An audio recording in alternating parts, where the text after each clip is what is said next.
नमस्कार, झी 24 तास निसर्ग साथीमध्ये मी संजय भुसकुडे आपल्या सर्वांचं मनापासून स्वागत करतो।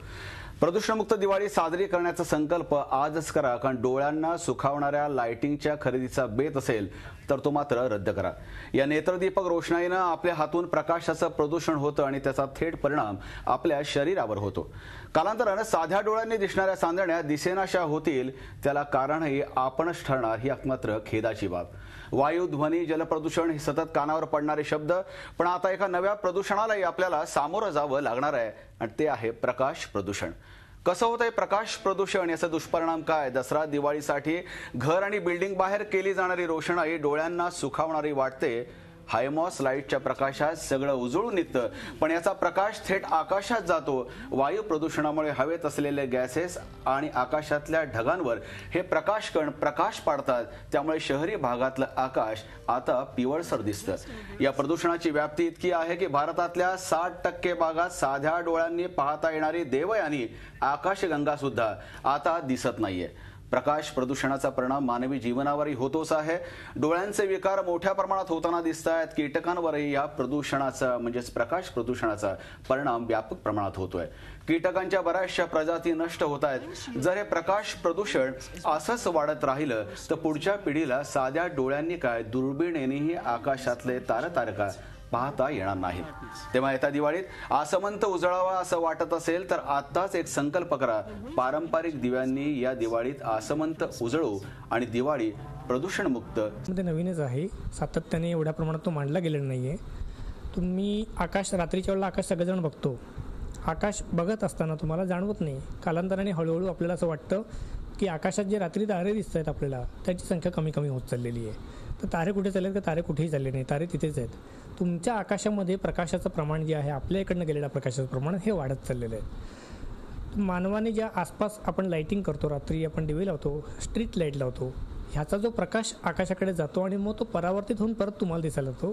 त्याच्यामुळे काळं न दिसता शहरांमधलं आकाश हे किंचित पिवळसर लालसर दिसायला लागतं आणि आकाशातले तारे दिसण्याचं प्रमाण कमी होत जातं। हा जो काही परिणाम आहे हा प्रकाश प्रदूषणामुळे झाला असं आपण म्हणू शकतो। झी 24 निसर्ग साथी या कार्यक्रमात आजच्या प्रकाश प्रदूषण या विषयात आपण सहभागी होऊ शकता। त्यासाठी आमचा टोल फ्री क्रमांक आहे 1800-221010। आजच्या आपल्या कार्यक्रमात सहभागी होत आहेत डॉक्टर अभय देशपांडे, जे खगोल मंडळाचे संस्थापक आहेत। नमस्कार। मला वाटतं तुम्ही आम्हाला ही व्यापक व्याप्ती सांगा, कारण हा एकदम मुद्दा जो आहे प्रकाश प्रदूषण हा सर्वार्थाने सगळ्यांनाच नवीन आहे, आम्हाला सगळ्या भारतीयांना नवीन आहे। नक्की याची संकल्पना काय आणि प्रकाश प्रदूषण म्हणजे काय? प्रकाश प्रदूषण हा तसा आपल्या देशामध्ये नवीन विषय असंच आपण म्हणायला पाहिजे। तुम्ही म्हणता ते अगदी बरोबर आहे। आपण लहानपणापासून अनेक वेळा आकाश बघतो, रात्री सगळेजण जमतात, आपण बाहेर जातो आणि गच्चीत बसून आकाश बघतो, विशेष करून गावांमध्ये, आणि आकाश खूप सुंदर दिसतं आपल्याला। पिठूर चांदण पडलेलं आहे, सगळ्यांना छान आल्हाददायक वाटतं, ते असं आपल्याला नेहमी आपण बघत आलेलो, लहानपणापासून हे बघत आलेलो आहे। आता जर तुम्ही सातत्याने बघायला लागला, दर उन्हाळ्यात जर तुम्ही गच्चीत जात असला तर तुमच्या लक्षात येईल की आकाशातले तारे जे दिसत आहेत ते हळूहळू त्यांची संख्या कमी व्हायला लागलेली आहे। तारे कुठे चालले तर तारे कुठेही जात नाहीयेत। याचा अर्थ तुमच्या इकडनं जो जाणारा प्रकाश आहे त्याच्यामुळे तुम्हाला मुळात जे तारे दिसत आहेत त्यांची संख्या हळूहळू कमी व्हायला लागलेली आहे। तर हे कशामुळे होतं? तर आपल्या आसपास जो काही प्रकाश असेल तो प्रकाश आकाशाकडे जातो, परावर्तित होऊन परत आपल्याकडे येतो, त्याच्यामुळे आकाश काळं न दिसता हळूहळू पिवळसर दिसायला लागतं। तर हा जो काही परिणाम आहे, हे जे काही प्रदूषण आहे याला प्रकाश प्रदूषण असं म्हटलं जातं, लाईट पोल्युशन। अभयजी, मला सांगा ना, असं काही आहे का की मुळामध्ये असणारं हवेचं प्रदूषण आहे, अनेक वाहनं आहेत, कारखान्यातून बाहेर पडणारा धूर आहे, ह्याच्यामुळे त्या ठिकाणी जो स्तर निर्माण होतो त्याच्यामुळे हे तारे दिसत नाहीत आणि मग त्याला तुम्ही प्रकाश प्रदूषण म्हणता, असं नाही ना? दोन्ही प्रकार असतात। उदाहरणार्थ तुम्ही नुसतं समजा तुमचं व्हेहिक्युलर पोल्युशन आहे, सूट आकाशात गेलेलं आहे किंवा कोणत्या प्रकारचे गॅसेस आकाशात गेलेले आहेत, त्याच्यामुळे तुम्हाला आकाश दिसणं होतं, हा झाला रेग्युलर प्रदूषणाचा भाग झाला। पण एवढ्या प्रमाणात काही प्रदूषण आपल्याकडे रात्रीच्या वेळेला नसतं। दिवसा गेलेले गॅसेस आकाशात असतील, नो डाऊट असतातच असतात, पण खालनं जो प्रकाश जास्त असेल आणि वरती गॅसेस जास्त असतील तर रिफ्लेक्शन जास्त होतं।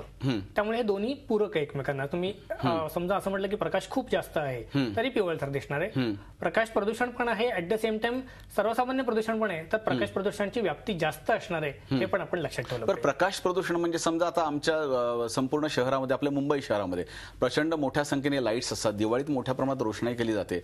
या प्रकाशाचा परिणाम आपण म्हणताय की त्यातून निर्माण होणारं प्रदूषण, त्याच्यामुळे आपल्याला आकाशगंगा पाहता येत नाही, अशा पद्धतीचा हा सगळा रूट आहे का? बरोबर, 100% बरोबर. आपण दिवे लावतो सगळीकडे, बाहेर घरात सगळीकडे दिवे लावलेले असतात, पोर्च मध्ये असतात, आपल्या गॅलरीमध्ये दिवे असतात, स्ट्रीट लाइटिंग असतं, ऍडव्हर्टाइजमेंट असतात. आता मुंबई सारख्या मोठ्या शहरांमध्ये मॉल्स असतात, सगळीकडे प्रचंड प्रमाणात लाईट लावले जातात. कलेक्टिव्हली जो लाईट असतो हा तुमच्या, आता मी रस्त्याने चाललो आहे, मला लाईट लावलेला सगळीकडे, मला छान दिसतं सगळं, हा एक भाग झाला. पण हा लाईट जवळपास 50-60 किलोमीटर दूरून देखील तुम्हाला मुंबई सारखं महानगर आहे आणि त्याच्या आसपास 45 अंशापर्यंत लाईटच लाईट आहे. हे 100 किलोमीटर दूरनं पण तुम्हाला जाणवतं. तुम्ही ट्रेनने मोठ्या शहराकडे जाणार असाल तर 100-1 किलोमीटर तुम्हाला जाणवतं की मोठं कोणतं तरी शहर येणार आहे, एवढ्या प्रमाणात लाईट आकाशात दिसायला लागलेले आहेत.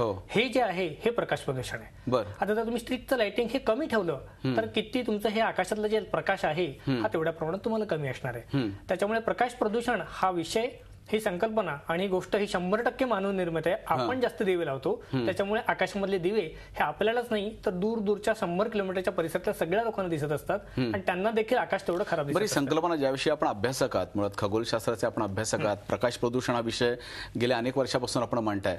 ही संकल्पना भारतामध्ये विकसनशील देशांमध्ये येते का पाश्चिमात्य देशात याच्यावर विचार केला जातोय? प्रामुख्याने आता मी असं म्हणेल की पाश्चिमात्य देश जे आहेत, युरोप आणि अमेरिका आपण गृहीत धरूया, या देशांमध्ये हा विषय हा जास्त गहन विषय म्हणून आज बघितला जातोय. त्याचं कारण असं की या देशांमध्ये लाईट असलेल्या शहरांची, गावांची संख्या जवळपास 100% लाईट त्यांच्या गावागावांमध्ये पोहोचलेला आहे.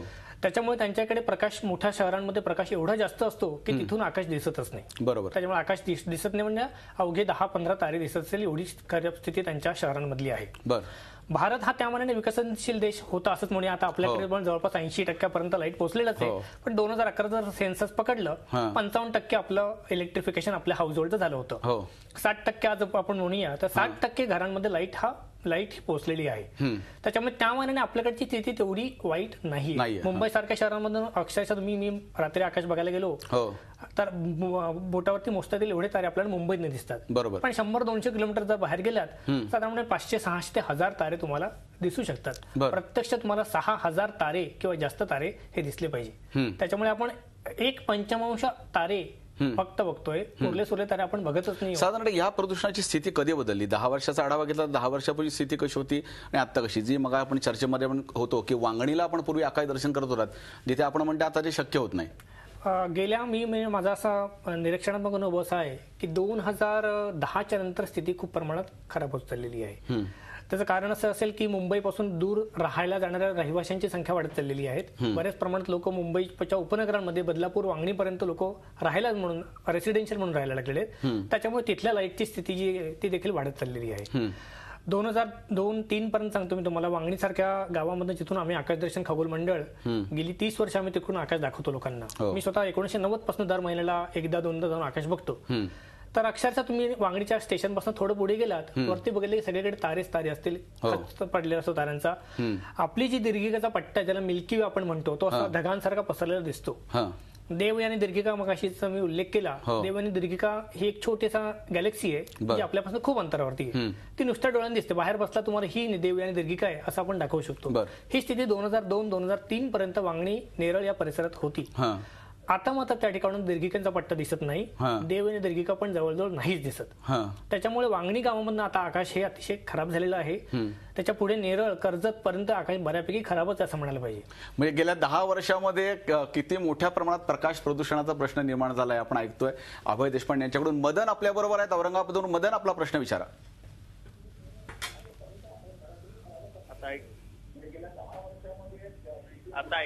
मदन, आपला प्रश्न विचारा. हॅलो, बोला. हॅलो, बोला. सर, माझा प्रश्न असा आहे की जे आपण आकाशामध्ये बघतोय तर ते चांदण्या व्यवस्थित दिसत नाही. त्यामध्ये म्हणजे धुळीचं प्रमाण जास्त असू शकतं का, काय नेमकी त्याच्यामध्ये कशामुळे होतं? यांचा प्रश्न अभयजी आपल्या समोर आहे, पण तत्पूर्वी आपण क्षणभर विश्रांती घेणार आहोत. अत्यंत महत्वाचा मुद्दा प्रकाश प्रदूषण या विषयावर आपण चर्चा करतोय. झी24 तास निसर्ग साथीपणे आपण पाहत राहा कार्यक्रम. आपण घेऊया क्षणभर विश्रांती.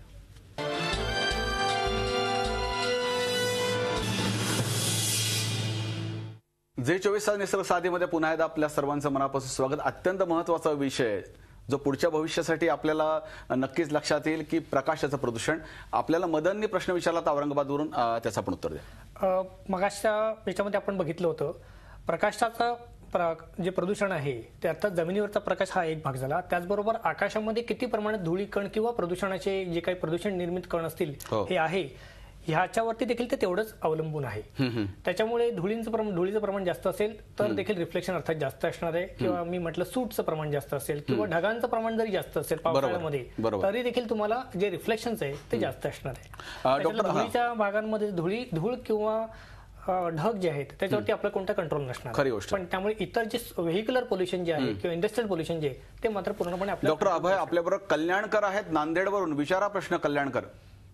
नमस्कार सर. नमस्कार. माझा प्रश्न असा आहे, सरांनी सांगितलं की आपल्या इथला जो प्रकाश आहे तो ताऱ्यांकडून परावर्तित झाल्याच्या नंतर आपल्याला चांदणे किंवा तारे दिसतात.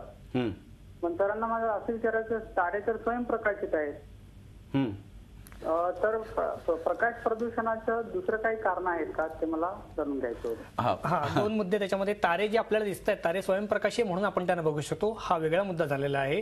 तारे स्वयंप्रकाशी त्यांचा प्रकाश आपल्याकडे येत असतो आणि आपण ताऱ्यांना बघू शकतो. तारे आपल्यापासून एवढ्या प्रचंड अंतरावरती आहेत की आपल्यामुळे त्यांच्यावरती कोणताही परिणाम होऊ शकत नाही, एवढं त्यांचं प्रचंड अंतर आपल्यापासून आहे. हा एक भाग झाला. आता रात्रीच्या आकाशात जे तारे आपण बघू शकतो, समजा आकाश काळशार असेल आणि आसपास एकही दिवा नसेल तर अक्षरशः शेकडो हजारो तारे तुम्ही बघू शकता. आता जर तुम्ही त्याच वेळेला आसपास खूप प्रमाणात लाईट लावला तर तुम्हाला जे प्रकाश जास्त असल्यामुळे तुमच्या डोळ्यांमध्ये जे जाणारे ताऱ्याचा प्रकाश आहे तो अतिशय कमी असतो, तुम्हाला तारे दिसेनाचे होऊन जातात. बरोबर. उदाहरण समजा तुम्हाला नैसर्गिक उदाहरण असं आहे की पौर्णिमाचा चंद्र असेल तर अक्षरशः काही कमी तारे तुम्हाला फार कमी तारे तुम्हाला दिसतात. पण हा नैसर्गिक भाग झाला, त्याच्यामध्ये आपण कोणत्या रोल प्ले करत नाही. पण अमावस्येची रात्र असेल आणि प्रचंड तारे तुम्हाला दिसणार हे तुम्हाला माहिती असेल, पण तुमच्या आसपास तुम्ही खूप प्रमाणात लाईट लावला तर त्याच्यामुळे तुम्हाला तारे दिसत नाही. हा झाला प्रकाश प्रदूषणाचा भाग. त्याच्यामुळे ही दोघां गोष्टी महत्वाचा फरक आहे तो आपण लक्षात ठेवला. फारच सुंदर सांगितलं तुम्ही.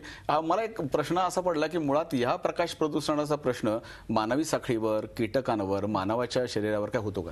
ते अतिशय चांगला प्रश्न विचारलाय. मी अनुभव म्हणून सांगतो की सातत्याने मला लोक विचारतात की तुम्ही एवढे 25 वर्ष 30 वर्ष तुम्ही आकाश बघताय तर नेमकं बघता तरी काय, आणि समजा नाही बघितलं आपण, प्रकाश वाढला आणि नाही बघितलं तर फरक तरी काय पडणार आहे. त्याच्यामुळे खऱ्या अर्थाने सांगायला गेलं मी असं म्हणेल की मी अभ्यास करतो म्हणून मी बघतो. लोकांना आवड असते, आकाश बघितलं की छान वाटतं, तुम्हाला एक रात्र आकाश दर्शन तुम्ही केलं तुम्हाला अतिशय आल्हाददायक वाटतं म्हणून तुम्ही बघायचा. हा एक भाग झाला. मुळात आकाश नाही बघितलं त्याच्यामुळे आकाशाला काही फरक पडत नसतो. हा परपेच्युअल पार्ट आहे, तिथे आहेच आहे, तारे असणारच आहे. आपण असू किंवा नसू तारे असणारच आहे.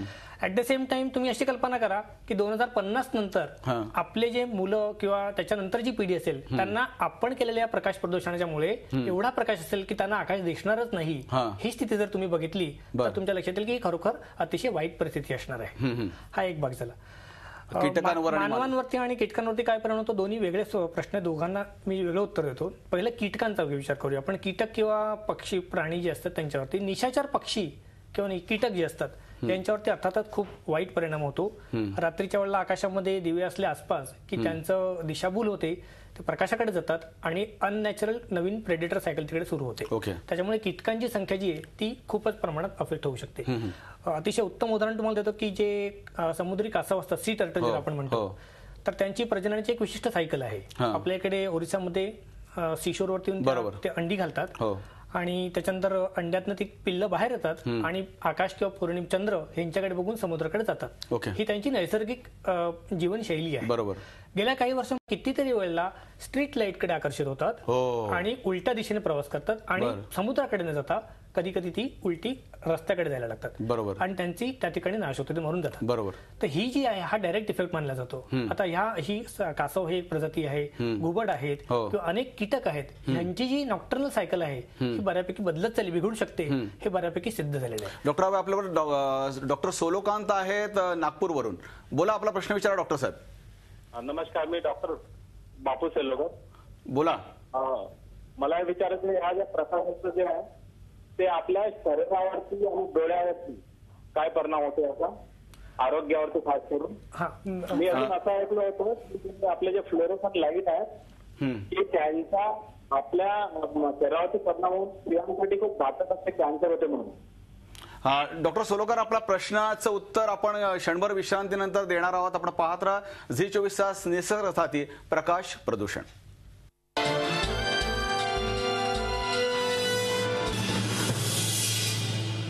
झी 24 तास निसर्ग साथीमध्ये आपलं सर्वांचं मनापासून स्वागत. आपण एका भन्नाट विषयावर चर्चा करतोय आणि तो प्रकाश प्रदूषण. डॉक्टर अभय, जो मगाशी डॉक्टर सोलोकरांनी प्रश्न विचारला होता की मानवी आरोग्यावर डोळ्यांवर काय परिणाम होतात. आपल्या डोळ्याची रचना आपल्या सगळ्यांना माहितीच आहे. डोळ्यामध्ये 2 प्रकारचे सेल आहेत. आपण दोन्हीचा वापर करून बघू शकतो. तिसरा एक प्रकारचा आपली जी बायोलॉजिकल रिदम आहे, दिवस रात्रीचं आपलं एक विशिष्ट चक्र असतं, तर हे देखील प्रकाशाशी निगडीत आहे. सकाळ झाली की आपण नॅचरली उठतो, रात्र झाली की आपल्याला झोपायची टेंडन्सी येते. ही जी विशिष्ट रिदम आहे, सर्केडियन रिदम त्याला म्हणतो आपण, तर प्रकाश प्रदूषणामुळे ही रिदम जी आहे ही डिस्टर्ब होऊ शकते. हे आता सिद्ध झालेलं आहे. याचा संशोधन करून सिद्ध झालेलं आहे की ही जे चक्र आहे, रात्री दिवस चक्र जे आहे ते डिस्टर्ब होतं आणि ते डिस्टर्ब प्रकाश प्रदूषणामुळे होतं. हे आता सिद्ध झालेलं आहे. त्याच्यामुळे तुम्हाला पुरेशी झोप मिळत नाही आणि पुरेशी झोप नसल्यामुळे त्याच्याशी रिलेटेड जे काही विकार असतात, सायकोलॉजिकल असतात, फिजिओलॉजिकल असतात, हे सगळे विकार त्या लोकांमध्ये येऊ शकतात. हे बऱ्यापैकी आता निदर्शनास आले. डॉक्टर, असं कुठे आहे का की आपल्या घरात साधारणतः किती लाईट असावेत या संदर्भात अजून कुठं आर्किटेक्चरल इंजिनिअरिंग वगैरे असं कोणी अजूनपर्यंत केलेलं नाही. लाईट डिझाईन मध्ये हा प्रकार कन्सिडर केला जातो. पण घरामध्ये फार कोणत्याचा विशेष विचार नाही करत, खूप लाईट लावून ठेवतात. खूप लाईट लावतात. आपल्याकडे बरेच असं होतं की लाईट असणं हे उच्चभ्रूपणाचं लक्षण समजलं जातं. त्याच्यामुळे खूप लाईट असेल घरामध्ये वेगवेगळ्या प्रकारचे छान असलेले तर ते चांगलं आहे असं समजलं जातं. त्याचा तुमच्यावरती किती परिणाम होतो त्याचा तेवढ्या प्रमाणात विचार केला जात नाही. प्रकाश प्रदूषणामुळे घराच्या आतमधली जे लाईटिंग आहेत हा विषय नसतो. घराच्या बाहेर जे लाईट गेलेले आहेत हा प्रकाश प्रदूषणाचा धोक्याचा भाग. तुम्ही खूप लाईट लावलेत पण तुम्ही काळे पडदे लावून बंद केले तर प्रकाश प्रदूषणाच्या दृष्टिकोनातून हा विषय निकालात निघालेला असतो. ऍट द सेम टाइम तुम्ही लाईट लावलेले आहेत आणि पडदे उघडे आहेत तर तुमच्या घरातला प्रकाश बाहेर पडतोय, तो प्रकाश प्रदूषणाला कॉन्ट्रीब्युट करू शकतो. हा त्यातला. पण घरात बहुसंख्य मोठ्या प्रमाणात लाईट्स लावलेले असतील तर त्याचा आरोग्यावर परिणाम होतो का? त्याचा आरोग्यावरती परिणाम मी म्हटलं तसं ही तुमची जी आहे ही त्याच्यामुळे डिस्टर्ब होईल. प्रकाश प्रदूषण हा बाहेरचा लाईटचा भाग असतो त्याच्यामुळे पण होतो. पण मुळात प्रकाशाचं असणं हे की तुमच्या जीवनावरती किती गरजेचं आहे त्याचा अयोग्य उपाय झाला नाही. अशा पद्धतीचं इलेक्ट्रिक इंजिनिअरिंग प्लॅनिंग जसं आर्किटेक्चरल प्लॅनिंग आहे तसं केलं जात नाही कुठे. मग याची गरज असं वाटतं का तुम्हाला? तसं बऱ्याच ठिकाणी आता व्हायला लागलेलं आहे. स्ट्रीट लाइटिंग हा सगळ्यात महत्त्वाचा चर्चेचा सगळीकडेच आपल्या देशात पण मुंबईमध्ये पण आता स्ट्रीट लाइटिंग कसं असं याच्यावरती चर्चा सुरू आहे. पिवळे लाईट पूर्वी असायचे, आता पांढरे असावे का, एलईडी लाईट असावेत का? कारण एलईडी लाईट हे स्वस्त असतात, चीप असतात, त्याच्यामुळे एलईडी लाइटिंग वापरून आपण पैसे वाचवू शकतो हे सगळ्यांना लक्षात आलेलं आहे. पण एलईडी हा लाईट हा व्हाईट लाईट आहे, हा सफेद प्रकाश आहे, हा जास्त धोकादायक आहे. आकाश पिवळसर असणं हे त्यामानाने दृष्टीच्या म्हणजे आम्हाला बघण्याच्या दृष्टिकोनातनं पिवळा लाईट आम्ही फिल्टर आउट करू शकतो. पण पांढरा लाईट जो आहे हा जास्त धोकादायक आहे. पिवळ्या लाईटकडे कीटक आकर्षित होण्याचं प्रमाण आणि पांढऱ्या लाईटकडे आकर्षित होण्याचं प्रमाणात खूप फरक आहे. इनफॅक्ट पांढऱ्या लाईटकडे जास्त प्रमाणात कीटक आकर्षित होतात. पण नवीन जे व्हेकल्स आहेत त्यामध्ये एलईडी लाईट्स पांढरे लाईट्स वापरण्याची संख्या मोठ्या प्रमाणात आहे. की लाईट वापरू नका असं म्हणणं शक्य नाहीये. लाईट वापरले जाणारच आहे. एलईडी लाईट हे येणारच आहेत.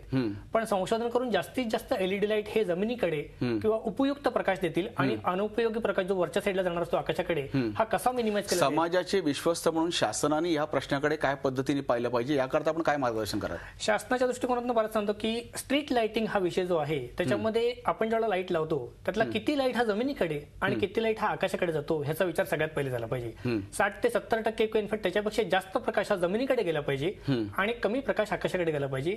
तसं केलं तर आमच्यासारखे खगोल अभ्यासक आहेत त्यांचा प्रश्न बऱ्यापैकी सुटू शकेल आणि दीर्घ मुदत आपल्याकडे प्रकाश प्रदूषणाचे परिणाम जे आहेत वाईट परिणाम हे कमी होतील हे नक्कीच आपण सांगू शकतो. प्रकाश प्रदूषण या विषयावर आपण डॉक्टर अभय देशपांडे यांच्यावर चर्चा करत होतो. हा विषय खूप मोठा आहे आणि आपला वेळ कमी असल्यामुळे आपण महत्वाची चर्चा या ठिकाणी केली.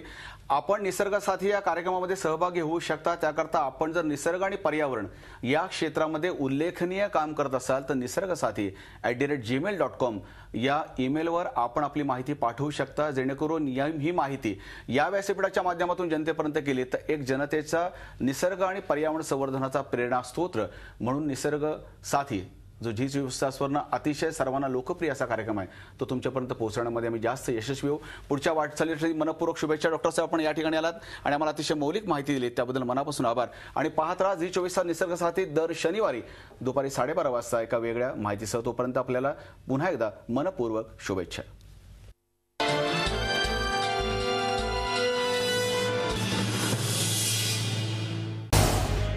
झी 24 तास रहा एक पाऊल पुढे.